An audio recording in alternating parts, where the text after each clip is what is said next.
Today we have quite an interesting problem. We have 100 factorial times 100 factorial and 101 factorial times 99 factorial. And the question is, which one is bigger? So let's find out. Of course, we cannot just do 100 factorial and 100 factorial and then we need to also multiply them. You don't even understand what numbers are those. They are so big that even some calculators cannot handle them. So we need to find a workaround. And the best workaround is to try all of this with smaller numbers and find a pattern. Let's try to do it with smaller ones. Let's try maybe 5 factorial times 5 factorial. Now, of course, to find the second term, that is pretty much the same as this, but smaller, we need to subtract here 1 and add 1 here. So we'll get 6 factorial times 4 factorial.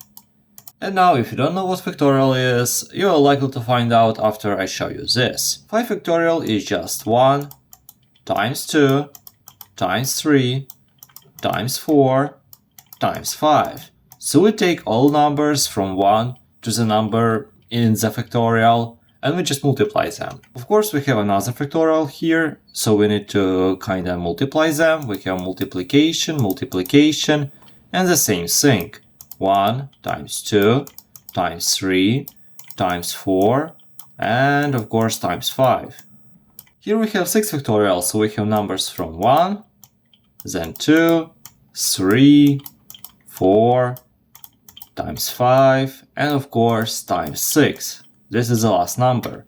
But also we have times 4 factorial, so we also need to write this. We have 1 times 2 times 3 and times 4. Wait, if you like the explanation so far, please consider subscribing. Thank you! And now, how do we even understand which one is bigger? Let me show you one trick.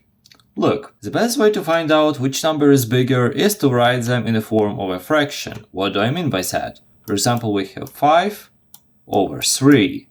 5 over 3 is of course 1.66 and etc.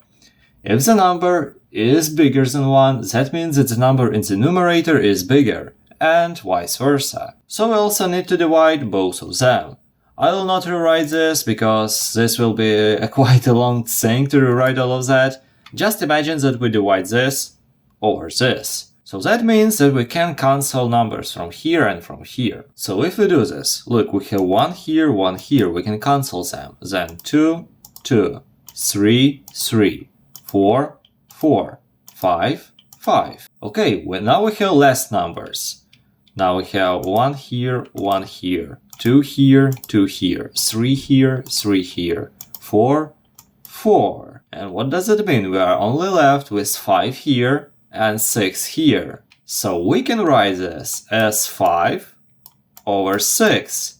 And as you probably can understand, this number is smaller than 1. So, of course, logically, 5 is smaller than 6. So if we apply the same logic to here, we'll get the same solution, that this thing is smaller than this thing. So the right solution is 100 factorial times 100 factorial is smaller than 101 factorial times 99 factorial. And also, if you want a full solution, this will be 100 and this will be 101 if we cancel everything out. Pretty much the same as we got here. And if you want some other factorial problems, watch this video next and solve it. It might be a little bit easier, but it's still pretty interesting. Have a nice day!